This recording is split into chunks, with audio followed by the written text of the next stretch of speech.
মণিপুর যাচ্ছি পানিবহ এবং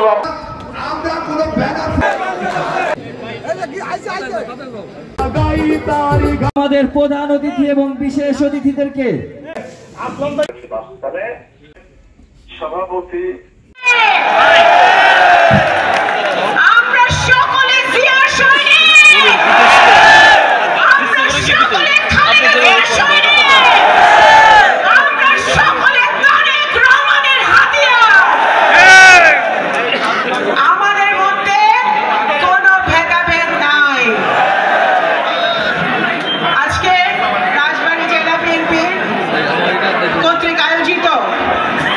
বিশাল সমাবেশ আমি শুনেছি সমাবেশের এখানে যা লোক আছে তার চেয়ে বেশি লোক বাইরে আছে এই সমাবেশের সম্মানিত সভাপতি জেলা বিএনপি সম্মানিত আহ্বায়ক অ্যাডভোকেট লিয়াকত সাহেব উপস্থিত আজকের প্রধান অতিথি যিনি সুদূর বগুড়া হতে আমাদের রাজবাড়িতে এসেছেন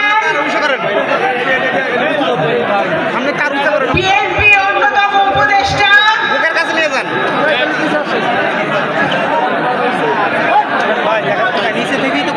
জনাব হেলালুজ্জামান লালু ভাই এবং কৃষক দলের উনি অন্যতম নেতা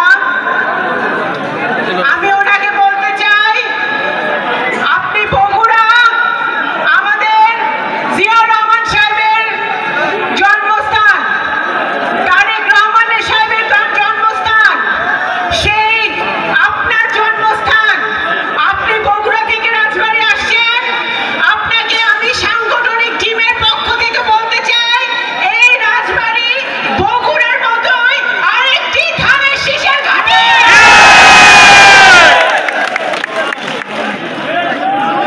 আমাদের সাংগঠনিক টিমের পক্ষ থেকে রাজবাড়ী জেলা বিএনপির পক্ষ থেকে সকলের পক্ষ থেকে আমি আপনাকে ধন্যবাদ জানাই আপনি কষ্ট করে আজকে বগুড়া থেকে এসেছেন আমাদের মাঝে শরীক হওয়ার জন্য আমি বেশি বক্তব্য রাখবো না ভাইরা আমরা প্রধান অতিথির বক্তব্য শুনবো একটি কথা বলতে চাই আজকে 5 তারিখে স্বৈরাচারী ফ্যাসিবাদী হাসিনা পালায় গেছে অহংকার পতনের মূল আমাদের সবার এটা মনে রাখা উচিত সেটা সবচেয়ে বড় সাক্ষী হচ্ছে ওই শেখ হাসিনা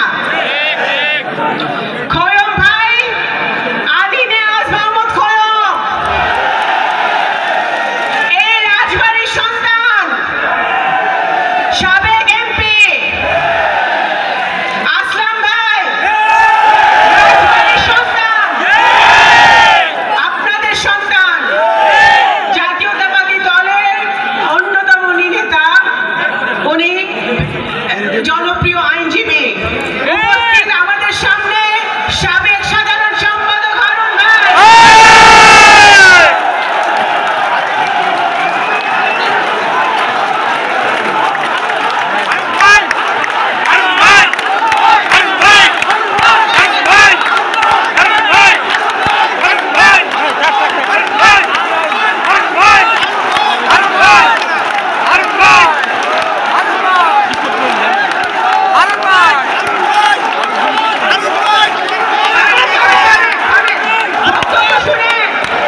উনি ৬-৭ মাসে কোনো সংস্কার করতে পারেন নাই।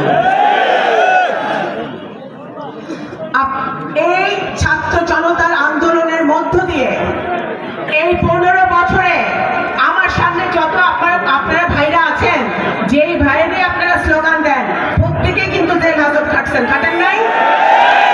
মামলা খাইছেন, অন্যায়ভাবে মামলা খাইছেন, গুম হয়েছে, খুন হয়েছে, 15 বছর ধরে আমাদের নেতা কর্মীরা নির্যাতিত হয়েছে। আমাদের যারা মারা গেছে তাদেরকে আজকে আমরা স্মরণ করি।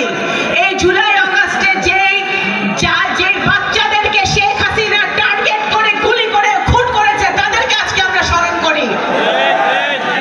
আজকে এই রাজবাড়ী জেলায় আমাদের সকলের শ্রদ্ধেয় খালেক চাচা, উনি আজকে নাই, ওনাকে আজকে আমরা স্মরণ করি। সাবু চাচা, উনি অত্যন্ত অসুস্থ, আমরা আজকে স্মরণ করি। আল্লাহ ওনাকে সুস্থ করে তুলুক, আমাদের মাঝে আবার ফিরিয়ে আনুক, আবার রাজবাড়ির রাজনীতিতে উনি ফিরে আসুক। আজকে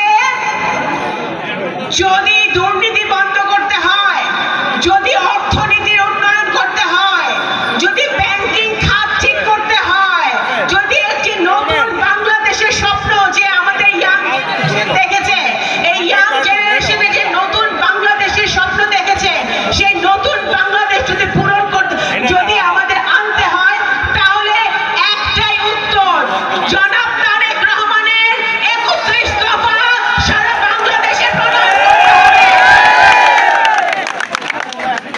বৈষম্য বিরোধী আন্দোলন কেন হয়েছিল? কেন আমাদের ছেলের মেয়েরা মাঠে নামছিল? কারণ একজন 3 বেলা খাইতে পায় না, আমার এক ভাই 3 বেলা না খায় থাকে, আরেক চোর হাজার হাজার কোটি টাকা দুর্নীতি পাচার করে।